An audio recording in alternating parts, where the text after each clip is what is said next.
Hello दोस्तों, मेरा नाम है रिया और आज मैं एक सत्य घटना पर बनी फिल्म साइलेंस्ड मूवी लेकर आई हूँ। ये मूवी सन 2011 में रिलीज हुई थी, जिसकी IMDb रेटिंग है 8.1 स्टार्स आउट ऑफ 10। दोस्तों, ये मूवी काफी ज्यादा डिस्टर्बिंग है। बाकी अब हम बढ़ते हैं हमारी एक्सप्लेनेशन की ओर। मूवी की शुरुआत में हम कैंग को देखते हैं। कैंग एक ड्राइंग टीचर था। उसकी पत्नी 1 साल पहले खुदकुशी कर मारी गई थी, तो फिलहाल कैंग अपनी बेटी के साथ रहता है। इस दौरान उसका ट्रांसफर बेनोवलेंस एकेडमी में कर दिया गया था। यह एकेडमी ऐसे बच्चों का स्कूल था जिन्हें सुनने और बोलने की दिक्कत थी। ये स्कूल मुजिन शहर में था और एक दिन कैंग मुजिन शहर जाता है, लेकिन इस दौरान अचानक उसका एक्सीडेंट हो जाता है। दूसरी तरफ अब हम एक बच्चे को देखते हैं। ये छोटा बच्चा ट्रेन के सामने आकर खुदकुशी कर लेता है। इस घटना के साथ ही ये सीन यहीं कट कर दी जाती है। अब कैंग अपनी गाड़ी लेकर गैरेज में जाता है। गैरेज का आदमी बताता है कि गाड़ी की मरम्मत करने में काफी समय लग जाएगी। कैंग के पास इतना समय नहीं था क्योंकि उसे देरी हो रही थी, तो वो अपनी गाड़ी बिना ठीक कराए वहां से ले जाने का सोचता है। लेकिन जैसे ही वो गाड़ी में बैठकर गाड़ी को स्टार्ट करने वाला था, ठीक उसी समय पीछे से एक लड़की उसकी गाड़ी को टक्कर मार देती है। अब ऐसा होने के कारण उसकी गाड़ी अब चलने लायक भी नहीं थी। उस लड़की का नाम था जिन। जिन उससे माफी मांगकर कहती है कि मैं तुम्हें स्कूल तक छोड़ दूंगी। इस दौरान रास्ते में जिन बताती है कि वो ह्यूमन राइट्स सेंटर की एक मेंबर है, यानी कि कई मददगार लोगों की वो मदद करती है, साथ ही उनके हक के लिए भी वो लड़ती है। कैंग अब बताता है कि वो एक ड्राइंग टीचर है।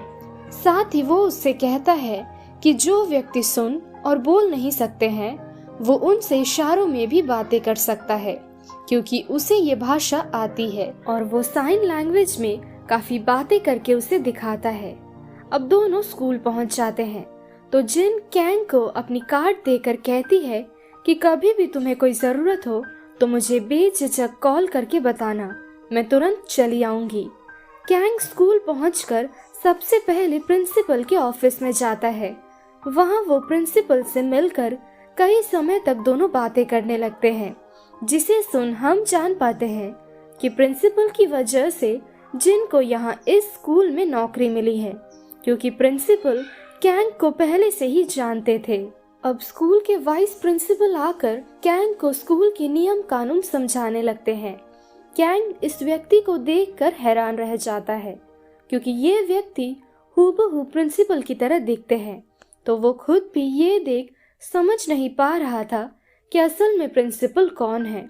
असल में दोस्तों, ये दोनों जुड़वा भाई थे, जिस कारण दोनों एक जैसे दिखते थे।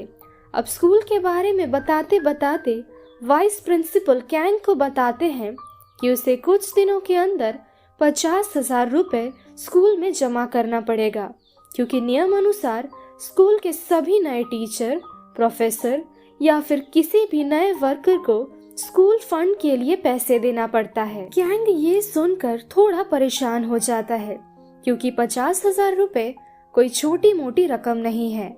उसे वाइस प्रिंसिपल ये भी बताते हैं कि ये पैसे स्कूल के विकास के लिए जमा किए जा रहे हैं। अब नियम अनुसार कैंग को स्कूल की तरफ से रहने के लिए एक अपार्टमेंट दिया जाता है। कैंग अब अपने अपार्टमेंट में आता है। वो अपनी माँ को स्कूल में बताई गई फंड के बारे में बताता है। उसकी माँ ये बात सुनकर परेशान होने लगती है, क्योंकि उनके पास इतना पैसा नहीं था, क्योंकि हाल ही में कैंग की नौकरी लगी थी, तो इतना बड़ा अमाउंट फंड के लिए देना उनके लिए मुश्किल था।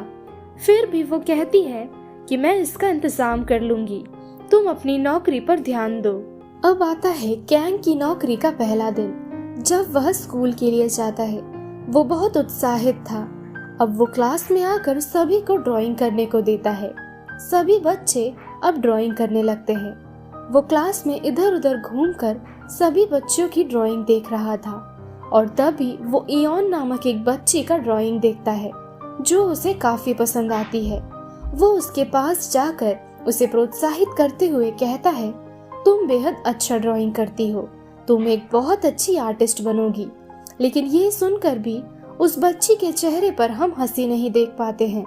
जैसा कि अगर हमें हमारी टीचर प्रशंसा करे तो हम काफी ज्यादा खुश हो जाते हैं, लेकिन इयोन बिल्कुल भी खुश नहीं थी। अब मिन्सू नामक एक स्टूडेंट काफी देर से क्लास में आता है। कैंग के पूछने पर भी वो अजीब तरीके से उसे देखता है और वहां से बिना कुछ कहे चला जाता है। कैंग अब स्टाफ रूम में बैठकर टीचर पार्क को उस क्लास के बच्चों के बारे में पूछता है। वो बताते हैं कि मिन्सू के भाई की मौत हाल ही में हुई है, जिस कारण से वो काफी गुमसुम रहता है और यही कारण है कि वो हर समय परेशान भी रहता है। दोस्तों, मूवी की शुरुआत में हमने जिस बच्चे को आत्महत्या करते हुए देखा था वो कोई और नहीं बल्कि मिन्सू का भाई था। उस टीचर का कहना था कि उसके भाई की मौत के बाद से ही वो ऐसा हो गया है। टीचर पार्क कहते हैं कि क्लास के सभी स्टूडेंट ऐसे ही हैं, सभी शांत स्वभाव के हैं, सभी का बर्ताव एक समान है और धीरे धीरे हमें जैसे इसकी आदत हो गई है तुम्हें भी इसकी आदत हो जाएगी। अब रात हो जाता है। सभी टीचर और प्रिंसिपल अपने अपने घर जा चुके थे, लेकिन कैंग अभी भी स्कूल में था। वो अपने स्टूडेंट से जुड़ी काफी चीज कंप्यूटर पर चेक कर रहा था, जिससे कि वो उनके बारे में थोड़ी सी जानकारी प्राप्त कर सके। कैंग कुछ फाइल्स पाता है जिससे उसे पता चलता है कि मिन्सू के पिता बेहद बीमार रहते हैं। साथ ही कई साल पहले उनकी माँ उन्हें छोड़कर कहीं जा चुकी है और हाल ही में उसके भाई ने भी आत्महत्या कर ली। दूसरी फाइल इयोन की थी। यह फाइल पढ़कर वो जान पाता है इयोन एक अनाथ लड़की है। उसके माता पिता बचपन में ही मारे गए थे। अब अगला फाइल था यूरी का।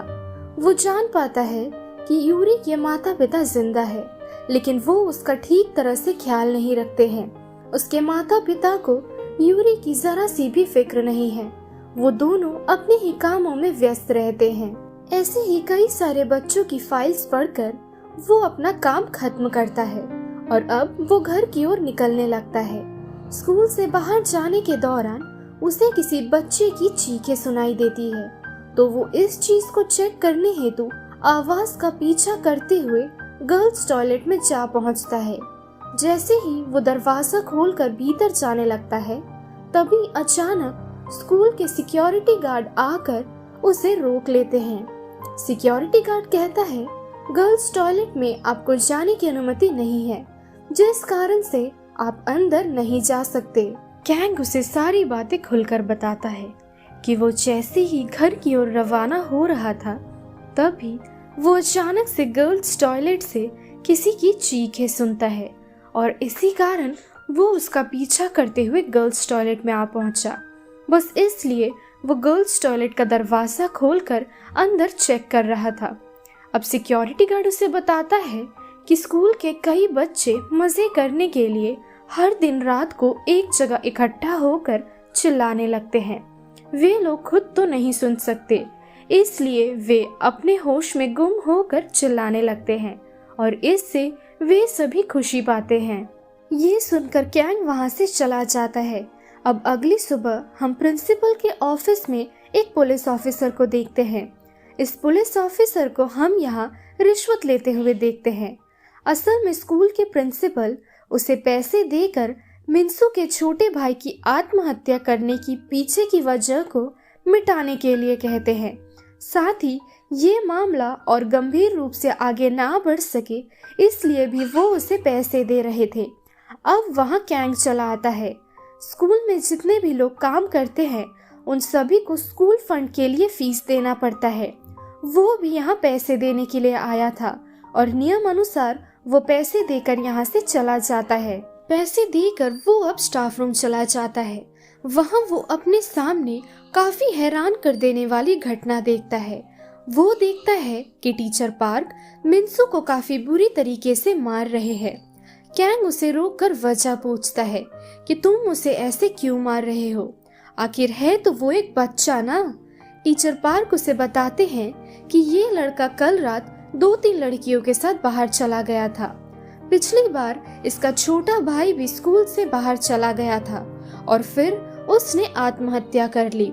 टीचर पार्क बताता है कि वो इन बच्चों की बहुत ज्यादा फिक्र करता है, इसलिए वो नहीं चाहता कि एक भी बच्चे गलत राह पर चले या फिर उनके साथ कुछ भी बुरा हो। वो ये भी कहता है कि इन बच्चों को डिसिप्लिन में रखने के लिए इन्हें कभी कभी मारना पड़ता है और मारना आवश्यक भी है, क्योंकि अगर इन्हें मैंने डांट कर या फिर मार कर नहीं समझाया तो फिर ये जिंदगी भर नहीं समझ पाएंगे और ऐसे ही गलत राह पर चलते रहेंगे। अब स्कूल की छुट्टी होते ही सभी अपने अपने घर के लिए निकलते हैं। कैंग बाहर जाकर यूरी को अपने कमरे की विंडो पर बैठा हुआ देखता है। जिस तरह से वो बैठी हुई थी, कोई भी उसे देखकर ऐसा ही समझेगा कि वो शायद आत्महत्या करने का मंसूबा बना रही है। बस यही देखकर कैंग डर जाता है और वो भागकर उसके कमरे में जाता है। वो उसे पीछे से पकड़कर खिड़की से नीचे उतारता है। उसे इस तरह से खिड़की से नीचे उतारता देख यूरी खुद भी डर जाती है। कैंग बताता है कि मैं तुम्हें डराना नहीं चाहता था, लेकिन मैं खुद तुम्हें खिड़की पर बैठा देख डर गया था। मुझे माफ करना अगर मेरी वजह से तुम्हें डर लगा हो तो। ये कहकर अब वो उस रूम से जाने लगता है कि तभी अचानक से यूरी उसका हाथ पकड़ लेती है और वो उसे एक कमरे के सामने ले जाकर आसपास देखने को कहती है। कैंग उस कमरे के भीतर जाता है और भीतर जाते ही वो देखता है कि एक महिला इयोन को बेहद बुरी तरह से मारते हुए उसका सर वॉशिंग मशीन के अंदर डाल देती है। महिला का ऐसा बर्ताव देखकर कैंग काफी गुस्से से पूछता है कि ये तुम क्या कर रही हो। वो महिला कैंग को बताती है कि असल में वो एक काउंसलर है। ये बच्चे दिन दिन बिगड़ते जा रहे हैं, इसलिए इन्हें समझाने के लिए मैं इन्हें सजा देकर नियमों का पालन कराना सिखा रही हूँ, जिससे कि ये लोग गलतियाँ कम करें और सही रास्ता देख सके। कैंग उसकी हरकतें देखकर काफी नाराज था। वो काफी आग बबूला हो चुका था, इसलिए वो उस महिला को यहाँ से चले जाने को कहता है और वो कहता है कि ये कोई तरीका नहीं है जिससे बच्चों को नियमों का पालन करना सिखाया जा सके। ये सरासर गलत है, तुम यहाँ से चली जाओ अभी के अभी। कैंग उसे गुस्से से समझाता है कि अगर मैंने दूसरी बार तुम्हें ऐसा करते हुए देखा तो तुम्हारे लिए बेहद बुरा होगा। उस महिला के ऐसा करने के कारण इयोन बेहोश हो गई थी। कैंग उसे तुरंत हॉस्पिटल लेकर जाता है। साथ ही वो ह्यूमन राइट्स सेंटर की जिन को भी कॉल करता है। वो जिन को हॉस्पिटल आने को कहता है। जिन के हॉस्पिटल में आते ही कैंग उसे सारी घटना विस्तार से बताने लगता है कि कैसे उस महिला ने उसके साथ ऐसा व्यवहार किया और उसके बाद भी वो ये कह रही है कि वो सिर्फ काउंसलिंग कर रही थी। ये जानने के बाद जिन कहती है कि हमें इयोन के माता पिता से बात करनी होगी, जिससे कि हम अपना अगला कदम उठा सके। कैंग बताता है कि मैंने उसके बारे में खोज किया था, जिससे मुझे पता चला है कि इयोन के माता पिता नहीं है, वो अनाथ है। अब अगले दिन हम कैंग को प्रिंसिपल के ऑफिस में देखते हैं। प्रिंसिपल कैंग को बताते हैं कि वो महिला सिर्फ काउंसलिंग कर रही थी कल रात। वैसे तो उसे उस तरह से इयोन के साथ बर्ताव नहीं करना चाहिए था, उसका तरीका थोड़ा ज्यादा ही गलत हो गया था, लेकिन वो दिल की बहुत अच्छी इंसान है। उसने काफी बच्चों की काउंसलिंग की है। उसने अगर उस बच्ची के साथ ज्यादा कुछ बुरा किया है तो इसके लिए मैं एक्शन जरूर लूंगा और तुम बिल्कुल भी फिक्र मत करो, इसके आगे जो भी करना है वो मैं खुद से कर लूंगा। प्रिंसिपल उससे पूछते हैं कि फिलहाल इयोन कहाँ है, तो कैंग बताता है कि वो हॉस्पिटल में है। क्योंकि वो कल रात बेहोश हो गई थी तो मैं उसे हॉस्पिटल लेकर चला गया था। प्रिंसिपल और वाइस प्रिंसिपल दोनों मिलकर कहते हैं कि तुम्हें अब उसकी फिक्र करने की बिल्कुल भी जरूरत नहीं है, क्योंकि अब हम इसके आगे जो भी मामला बनेगा हम सब कुछ मिलकर संभाल लेंगे। कैंग अब क्लास में जाकर सभी बच्चों को ड्राइंग करने को कहता है। वो बच्चों को 2-2 टीम में भाग करके सभी से कहता है कि तुम अपने ऑपोजिट पार्टनर का चेहरा ड्रॉ करो। उस क्लास में मौजूद सभी बच्चों के पार्टनर थे, लेकिन क्लास में यूरी की कोई पार्टनर नहीं थी, क्योंकि उसकी एकमात्र दोस्त इयॉन उसकी पार्टनर बन सकती थी, लेकिन वो खुद फिलहाल हॉस्पिटल में थी। तो वो काफी उदास गुमसुम बैठी हुई थी। कैंग उसे देखकर समझ जाता है कि उसे काफी बुरा लग रहा है। तो बस कैंग उससे कहता है कि मैं तुम्हारा पार्टनर बन जाता हूँ, तुम एक काम करो, मैं तुम्हारी तस्वीर बनाऊंगा और तुम मेरी तस्वीर बनाना। ये सुनकर यूरी खुश नहीं होती है। उसे ऐसा लगता था कि उसके चेहरे पर मौजूद दाग धब्बों की वजह से उसका ड्राइंग अच्छा नहीं होगा, इसलिए वो कैंग को मना कर देती है अपना पार्टनर बनाने के लिए। लेकिन कैंग कहता है कि मैं तुम्हारी बहुत सुंदर तस्वीर बनाऊंगा।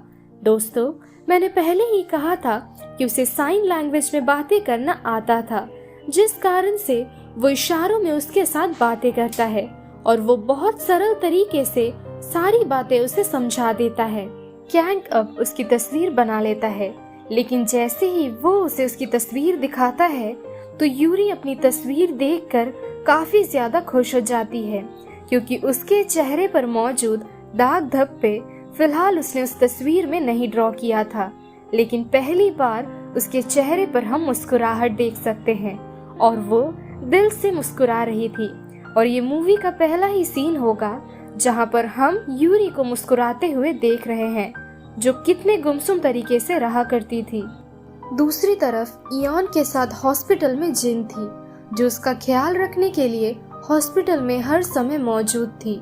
जिन कैंग को फोन करके उसे तुरंत एक रेस्टोरेंट में आने को कहती है। वो इयॉन के बारे में बेहद जरूरी बात उसे बताना चाहती थी। कैंग फटाफट से हॉस्पिटल के लिए निकलता है। कैंग के आते ही जिन उसे बताती है कि इयॉन को फिजिकली हैरेस किया गया है कई बार, जिसके चोट और निशान खुद उसके शरीर पर पाए गए हैं और उसकी टेस्ट करके भी ये बात साबित हुई है। इयॉन ने एक कागज पर ये भी लिखा है कि ये सारी चीजें स्कूल के प्रिंसिपल, वाइस प्रिंसिपल इन दोनों ने मिलकर किया है। कैंग ये सुनकर विश्वास नहीं करता है। जिन उसे समझाती है कि इयॉन ने खुद कागज पर लिखा है कि प्रिंसिपल ने कई बार उसे हैरेस करने की कोशिश की है। इनफैक्ट उसे बहुत बुरी तरीके से काफी बार टॉर्चर भी किया गया है, जिसके दाग उसके शरीर पर पाए गए हैं। ये कहते हुए वो इयॉन का लिखा हुआ पेपर उसे दिखाती है। ये सारा सच खुद इयॉन ने लिखा है। उसमें लिखा था कि सिर्फ प्रिंसिपल ही नहीं बल्कि वाइस प्रिंसिपल और टीचर पार्क भी इन सब चीजों में शामिल है। ये सब मिलकर उसे और बाकी स्टूडेंट्स को फिजिकली टॉर्चर करते थे। इयॉन ने ये भी लिखा था कि टीचर पार्क लड़कों को बहुत बुरी तरह से मारते और फिजिकली हैरेस करते थे। कैंग ये देखकर कहता है कि हमें जल्द से जल्द पुलिस को ये सारी बातें बतानी होगी, जिससे कि उन्हें जल्द से जल्द मदद मिल सके और ये सभी सेफ रह सके। इसे सुनकर जिन कहती है कि हमारे ऐसा करने पर भी हमें कोई भी मदद नहीं करेगा, क्योंकि ये बच्चे जितनी भी बार पुलिस को अपनी व्यथा बताने गए हैं, उतनी ही बार पुलिस ने उन्हें स्कूल वापस जाने को कहा है। उनकी मदद तो उन्होंने कभी भी नहीं की, लेकिन अपनी आवाज उठाने के कारण स्कूल में पहुंचते ही प्रिंसिपल, वाइस प्रिंसिपल और टीचर पार्क द्वारा इन सभी को सबक सिखाया गया है। जिन अब काफी चीजों का खुलासा करते हुए कहती है कि पुलिस प्रिंसिपल के साथ मिली हुई है, इसलिए वो उनकी शिकायत कभी भी दर्ज नहीं किया करती थी और ना तो इस पर कोई एक्शन लिया जाता था, लेकिन बच्चों पर जुल्म होता रहा।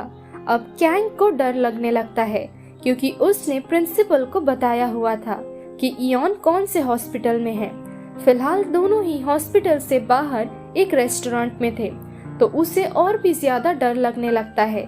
दोनों अब फौरन वहां से निकलते हैं, लेकिन टीचर पार्क, काउंसलर और प्रिंसिपल हॉस्पिटल में पहले से ही मौजूद थे।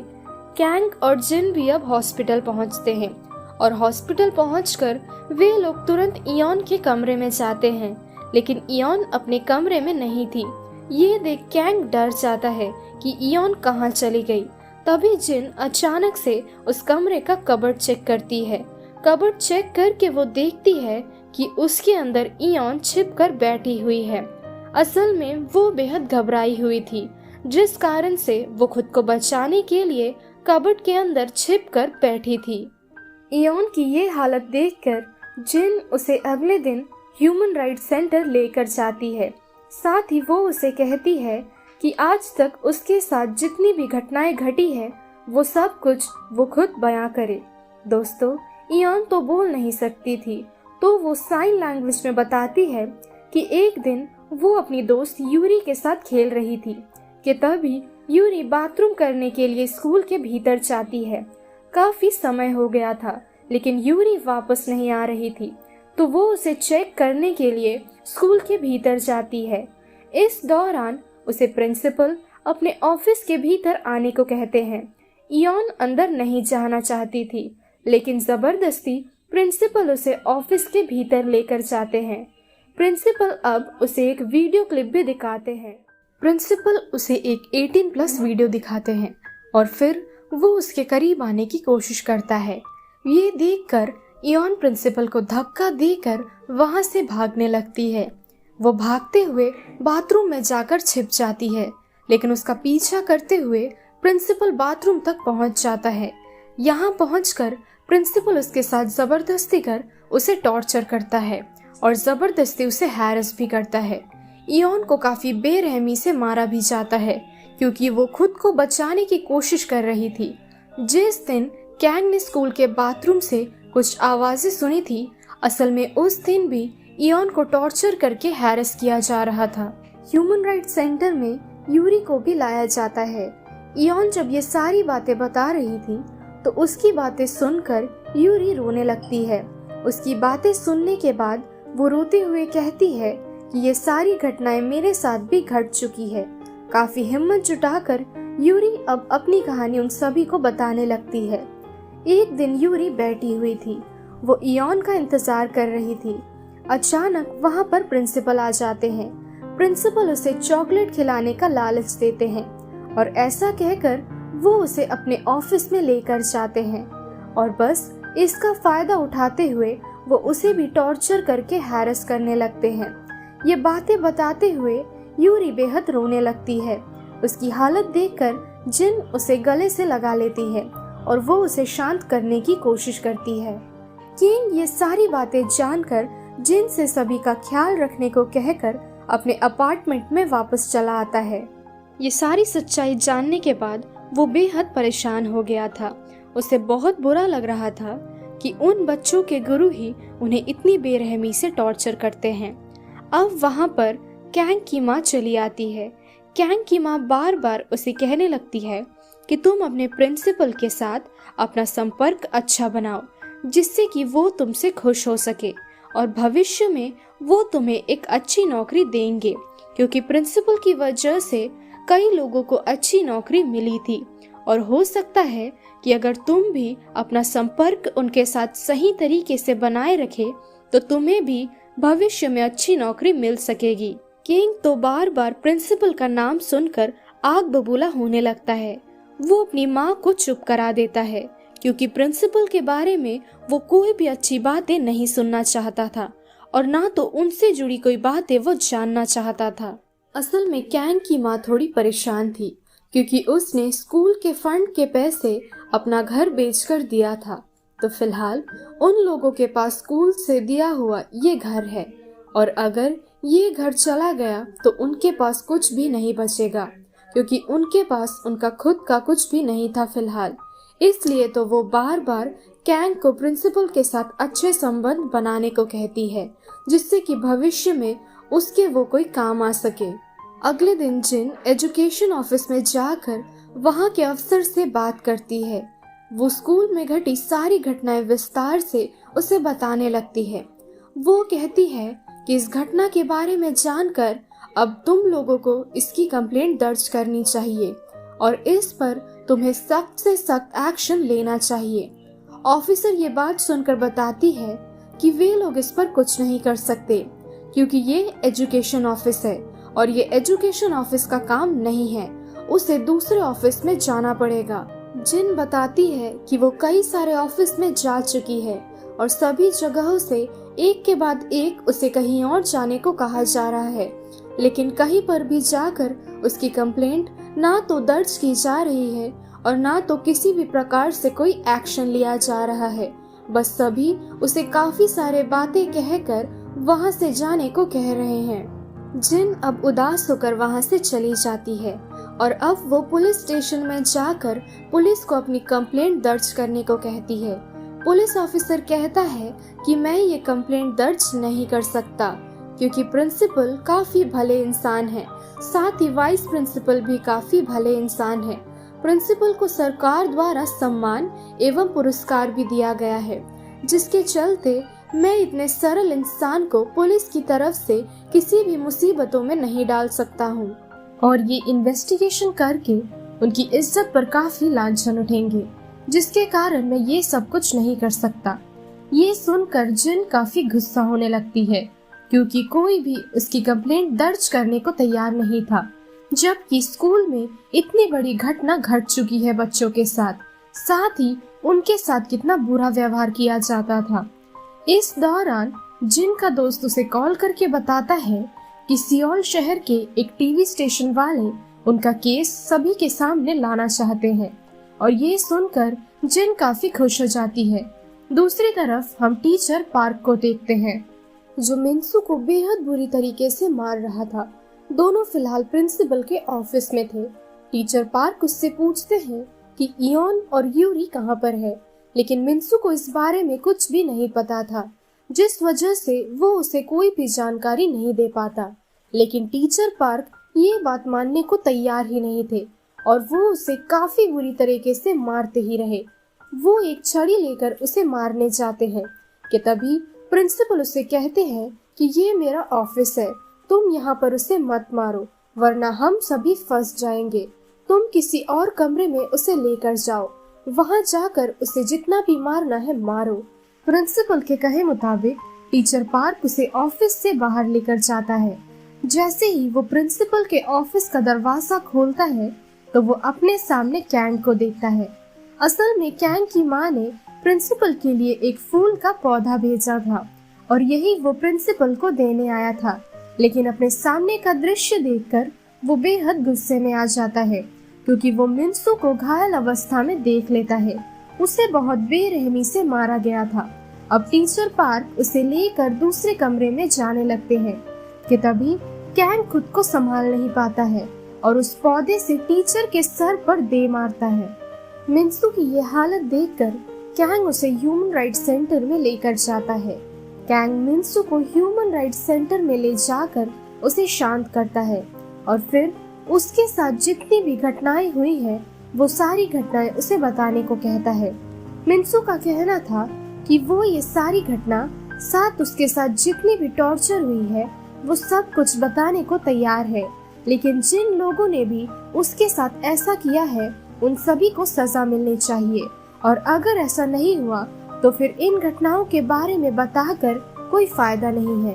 कैंग कहता है कि जरूर जिन लोगों ने तुम्हें इतना टॉर्चर किया है, जिन लोगों ने तुम्हें इतनी बुरी तरीके से हैरेस किया है, उन सभी लोगों को सजा जरूर मिलेगी, मैं तुमसे ये वादा करता हूँ।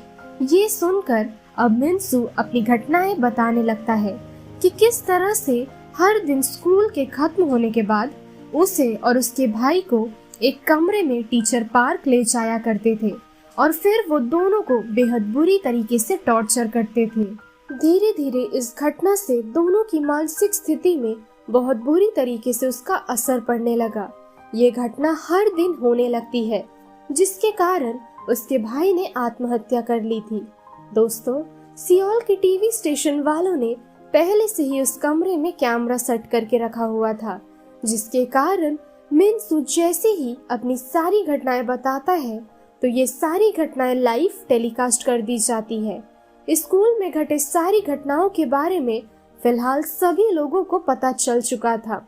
सभी लोग ये सुनकर प्रिंसिपल, वाइस प्रिंसिपल, साथ ही टीचर पार्क के ऊपर आग बबूला होने लगते हैं। उन सभी को काफी गुस्सा आता है कि कैसे प्रिंसिपल अच्छाई का नकाब पहनकर पीठ पीछे इतनी बुरी तरीके से बच्चों को टॉर्चर किया करते थे।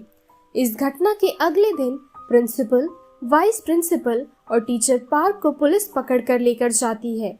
दोस्तों, ये फिलहाल कोर्ट केस बन चुका था, जिस कारण से इसकी पहली सुनवाई का दिन दे दिया गया था। अब पहली सुनवाई के दिन प्रिंसिपल से काफी प्रश्न पूछे जाते हैं, जिसके जवाब में प्रिंसिपल यही कहता है कि वो बेगुनाह है, उसने ऐसा कुछ भी नहीं किया है, उसे बेवजह फंसाया जा रहा है और वो बेहद अच्छे इंसान है जो कभी ऐसा कर ही नहीं सकते। इसी के साथ पहली सुनवाई तो यही खत्म हो जाती है।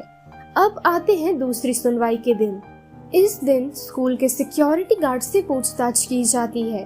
वो बताता है कि स्कूल के प्रिंसिपल, वाइस प्रिंसिपल और टीचर पार्क बेहद सरल और सभ्य इंसान है। ये लोग ऐसा कुछ कर ही नहीं सकते। साथ ही मैं तो कई सालों से स्कूल में नौकरी कर रहा हूँ, मैंने तो आज तक ऐसी कोई भी घटना घटते हुए नहीं देखी और प्रिंसिपल का बर्ताव सभी के साथ बहुत अच्छा है। मैं तो ये बात मानने को तैयार ही नहीं हूँ कि प्रिंसिपल किसी के साथ ऐसा कर सकते हैं। अब कैंग का वकील कोर्ट में कुछ और बातें सबूत के साथ पेश करता है, जिससे ये प्रमाण होता है कि सिक्योरिटी गार्ड जो भी कह रहा है वो सब कुछ झूठ है। उसकी बातों पर विश्वास करना बेबुनियाद होगा। असल में सिक्योरिटी गार्ड पहले जहाँ पर काम करता था वहाँ से वो काफी चीजें चुराया करता था। उसके स्वभाव के कारण उसे वहाँ से निकाल दिया जाता है और फिर उसे कहीं पर भी नौकरी नहीं मिल रही थी। लेकिन उसके बाद उसे स्कूल में बेहद आसानी से बिना पैसे दिए ही नौकरी दी जाती है, जिस कारण फिलहाल वो खुद भी प्रिंसिपल, वाइस प्रिंसिपल और टीचर पार्क के साथ मिला हुआ था। क्योंकि साधारण सी बात है, कोई भी इंसान ऐसे किसी स्वभाव के इंसान को भरोसा करके नौकरी नहीं देगा कभी, और उसे तो फंड के लिए भी कोई पैसे नहीं देने पड़े थे। इसके बाद डॉक्टर से पूछताछ किया जाता है। डॉक्टर तो एक झूठी कहानी बनाकर सबको बताने लगती है। वो कहती है कि इयॉन का टेस्ट करने के बाद उन्हें ऐसी कोई भी चीजें नहीं मिली और ना तो कोई दाग मिले जिससे कि ये प्रमाण हो सके कि उसे फिजिकली हैरेस या फिर टॉर्चर किया गया था। वो शारीरिक रूप से स्वस्थ है।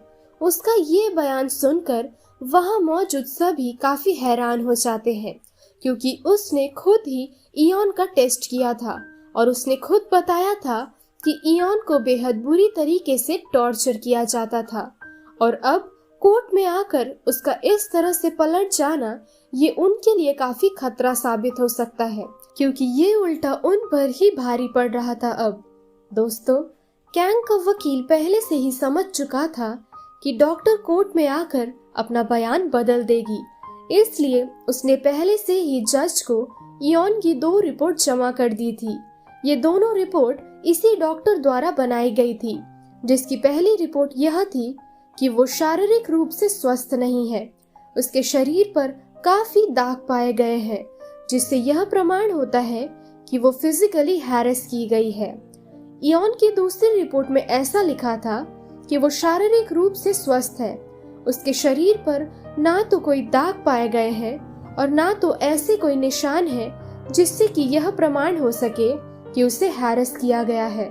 ये देखकर कैंग का वकील डॉक्टर से पूछता है कि ऐसी कौन सी जरूरत आन पड़ी कि आपको 2 रिपोर्ट्स बनानी पड़ गई इयॉन की। ये सुनकर डॉक्टर जवाब में कुछ भी नहीं कह पाती है और उसकी चुप्पी ही यह प्रमाण थी कि वो झूठ बोल रही है। असल में इयॉन को टॉर्चर किया गया था। अब सभी घर वापस चले जाते हैं कोर्ट से। इस दौरान कोर्ट में चल रही इस केस के कारण तीनों बच्चे काफी उदास से गुमसुम रहा करते थे। वैसे पहले से ही वे लोग ज्यादा हंसते बोलते नहीं थे, लेकिन अब वे और भी ज्यादा परेशान होने लगे थे। ये देखकर कैंग जिन से कहता है कि हमें इन तीनों को कहीं बाहर लेकर जाना चाहिए, तो दोनों मिलकर अब तीनों बच्चों को बाहर लेकर जाते हैं। कैंग सभी को बीच लेकर जाता है। यहाँ पर आकर वे लोग खुले आसमान के नीचे समुद्र किनारे बैठकर काफी मजे करने लगते हैं। वैसे तो ये लोग हंसते नहीं थे, लेकिन यहाँ पे आकर ये लोग काफी खुश थे और ये तीनों मन से खुश थे। यूरी अब कैंग को बताती है कि वो बचपन में अपने माता पिता के साथ बीच में आया करती थी, तब वो सुन भी सकती थी, लेकिन धीरे धीरे वो बीमार होती गई और उसके सुनने की शक्ति भी घटती चली गई। उसे बीच में आकर लहरों की आवाजें सुनना बेहद ज्यादा पसंद था, लेकिन वो अभी ऐसी स्थिति में है जब वो बीच के किनारों पर बैठकर भी लहरों की आवाजें नहीं सुन सकती है। ये सारी बातें जानकर कैंग उससे कहता है कि हमें हमेशा हमारी पसंद की चीजों को महसूस करना चाहिए, ना कि सिर्फ सुनना चाहिए, क्योंकि उस एहसास को पाकर हम ज्यादा खुश हो सकेंगे। कैंग की बातें सुनकर यूरी को काफी अच्छा लगता है और उसके कहे मुताबिक वो अब लहरों को महसूस करने लगती है, जिसके बाद वो काफी आनंद प्राप्त कर पाती है और ऐसा कर वो बेहद ज्यादा खुश हो जाती है। सभी वहाँ मजे करके अब घर की ओर रवाना होते हैं। अगला दिन सुनवाई का था। आज इयोन से पूछताछ की जाती है तो इयोन बताती है कि वो काफी छोटी थी जब से उसके साथ ये सारी घटनाएं घट रही है। प्रिंसिपल उसे कई चीजों का लालच देकर ऑफिस में बुलाया करते थे और फिर वो उसके साथ जबरदस्ती करने की कोशिश करते थे। फिलहाल उसमें इतनी शक्ति नहीं थी कि वो खुद को छुड़ाकर वहां से भाग सके, लेकिन जब भी वो ऐसा करने की कोशिश करती थी तब प्रिंसिपल उसे और ज्यादा बुरी तरह से मारकर उसके साथ जबरदस्ती करते थे। कई बार तो ऐसा भी हुआ है कि प्रिंसिपल उसे टेबल से बांध दिया करते थे जिससे कि वो भाग ना सके। फिर वो उसे टॉर्चर करते थे। उसकी ये सारी बातें सुनकर आज की सुनवाई इसी के साथ खत्म हो जाती है और सभी अब अपने घर चले जाते हैं। घर पहुंचकर वे लोग अब जान पाते हैं कि तीनों बच्चों के परिवार वालों को कुछ पैसे खिलाकर इस केस को रफा दफा करने को कहा गया है। वे लोग इतने अमीर नहीं थे कि वे लोग ये केस लड़ सके। उन सभी के परिवार वाले खुद भी जैसे तैसे कर इस मामले को रफा दफा करना चाहते थे। उनके मन में ये नहीं था कि उनके बच्चों के साथ इतनी गंदी हरकतें की गई है जिसका बदला वो प्रिंसिपल और बाकियों से लेंगे, बल्कि वे लोग डर से उनके साथ समझौता कर लेते हैं। ये बातें जिनका दोस्त आकर कैंग और बाकियों को बताता है। इस दौरान कैंग को किसी का फोन आता है। असल में कैंग को प्रिंसिपल और उसके वकील ने बुलवाया था। वे लोग उसे कुछ पैसे देकर इस मामले को छोड़ने को कहते हैं जिससे कि ये मामला जल्द से जल्द रफा दफा हो सके। उसके सामने ऑफर रखा जाता है कि मैं तुम्हें फंड के पैसे वापस दे दूंगा और तुम्हें तुम्हारी मुंह मांगी रकम भी दी जाएगी, लेकिन तुम्हें इस केस को छोड़ना होगा। बाकी कैंग ये सुनकर कहता है कि मैं ऐसा नहीं कर सकता, आप मुझे जितने ही पैसे क्यों ना दे। ऐसा कहकर वो वहां से जाने लगता है, लेकिन प्रिंसिपल फिर उससे कहते हैं कि मैं तुम्हें एक अच्छी नौकरी भी दिलाऊंगा और साथ में मैं तुम्हें बेहद पैसे दूंगा। ये सुनकर भी कैंग किसी भी तरह से मानने को तैयार ही नहीं था। अब दिन था अगली सुनवाई का। इस सुनवाई में प्रिंसिपल को बचाने के लिए यूरी से बेबुनियाद सवाल पूछे जाते हैं, जिनमें से एक सवाल ये था कि प्रिंसिपल और वाइस प्रिंसिपल दोनों में से किसने तुम्हें अब्यूज करने की कोशिश की थी। यूरी कहती है कि प्रिंसिपल ने मेरे साथ ऐसा करने की कोशिश की थी। अब उसके सामने प्रिंसिपल और वाइस प्रिंसिपल को लाया जाता है और फिर उससे पूछा जाता है कि अब तुम बताओ कि दोनों में से किसने तुम्हें अब्यूज किया था। कैंग का वकील ऐसे सवाल पूछने से मना करता है क्योंकि ये सवाल बेवजह के हैं। अब कोर्ट द्वारा उसके इस सवाल को रखने की अनुमति दी जाती है। असल में प्रिंसिपल का लॉयर ये साबित करना चाहता था कि वाइस प्रिंसिपल सभी बच्चों के साथ गलत काम किया करते थे।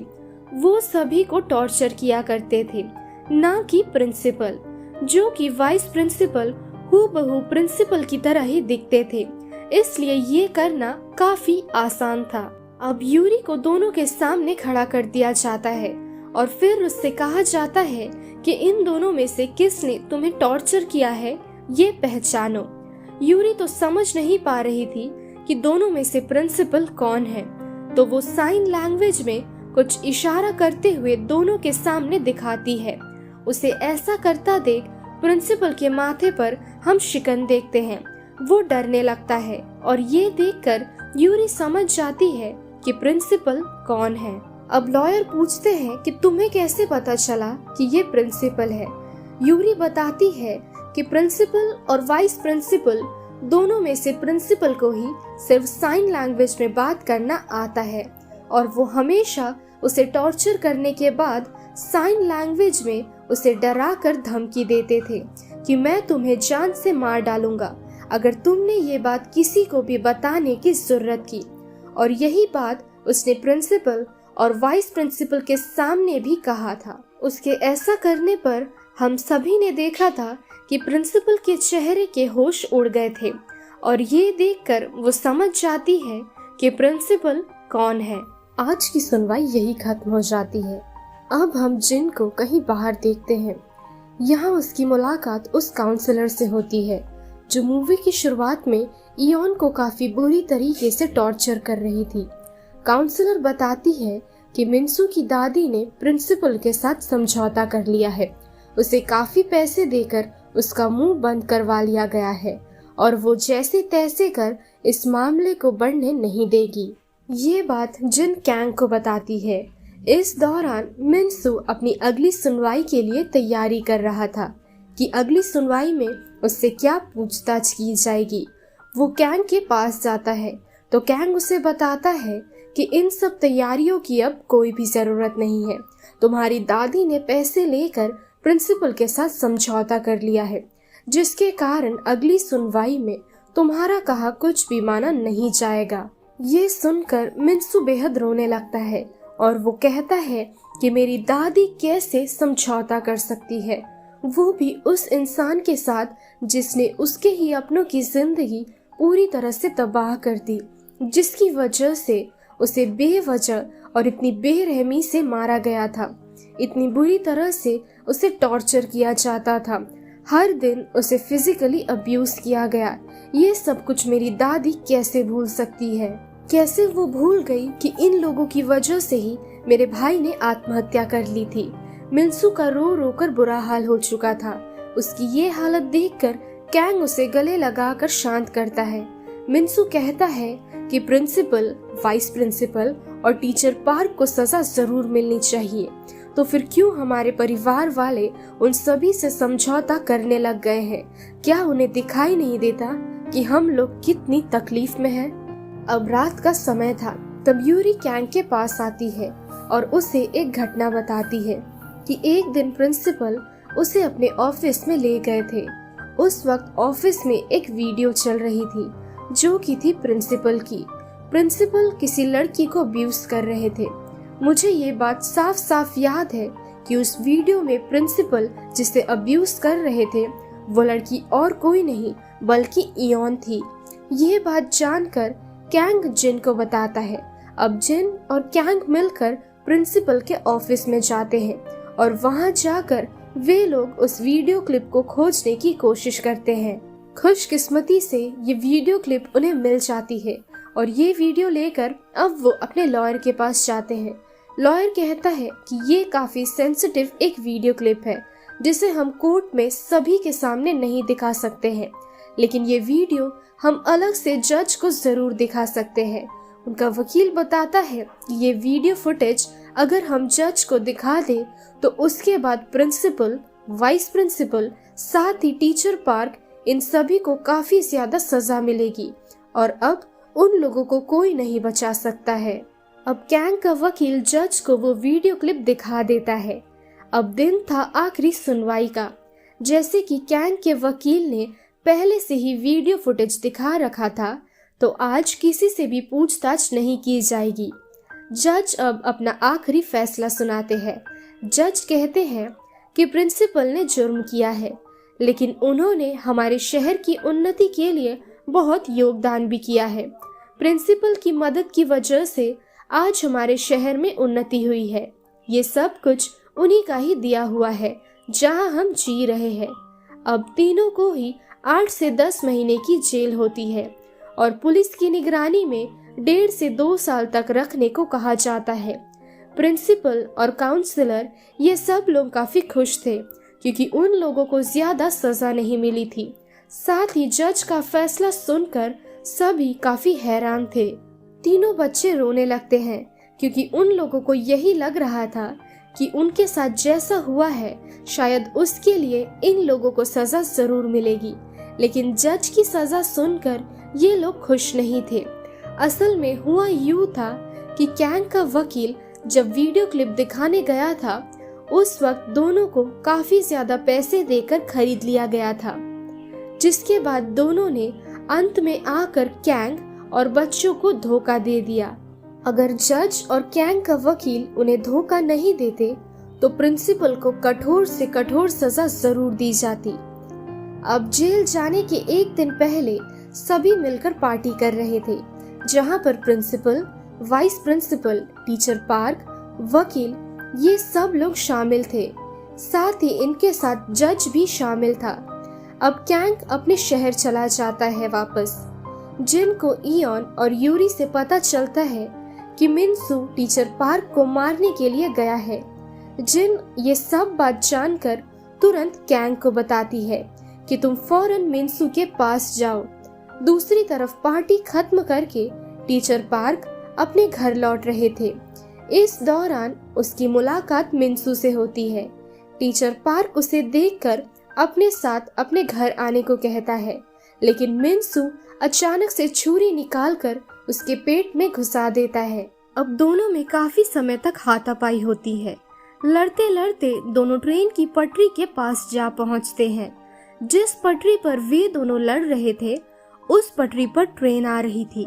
मीनवाइल कैंग टीचर पार्क के घर पहुंचता है। वो देखता है कि घर पर टीचर पार्क नहीं है, लेकिन कुछ दूर जाते ही वो ट्रेन की पटरी पर उन दोनों को लड़ते हुए देखता है। मिन्सू टीचर पार्क को बहुत ही बुरी तरह से पकड़ रखा था। ना तो वो खुद भागने की कोशिश कर रहा था और ना तो वो टीचर पार्क को भागने दे रहा था। अब जैसे ही ट्रेन आती है तो वो दोनों को कुचलकर आगे बढ़ जाती है और दोनों मारे जाते हैं। अब मूवी के अगले सीन में हम कैंग की पूरी टीम और ह्यूमन राइट्स सेंटर के सभी लोगों को कोर्ट के सामने बैठकर न्याय मांगते हुए देखते हैं। वे सभी मिलकर काफी समय तक प्रोटेस्ट करते हैं, लेकिन कोई भी उनकी बात नहीं सुनता और ना तो कोर्ट कोई एक्शन लेती है। अब सीन शिफ्ट होते ही हम 1 साल बाद जिन को देखते हैं, जो कैंग को ईमेल कर रही थी। वो ईमेल द्वारा कैंग को बताती है कि दोनों बच्चे काफी खुश हैं। वे पहले से बेहद बेहतर हो चुके हैं। असल में कैंग उस घटना के बाद से ही सियोल में रहता था। वैसे तो इन लोगों ने वापस से कोर्ट में केस किया था, लेकिन इनका केस कोर्ट द्वारा खारिज कर दिया जाता है। अब मूवी के आखिरी सीन में हम कैंग को देखते हैं, जो अपनी बेटी के लिए तोहफे लेकर जा रहा था। अचानक उसकी नजर एक पोस्टर पर पड़ती है, जहां मुजिन शहर की खूबसूरती के बारे में लिखा था और वो उसे देखकर वहीं रुक जाता है।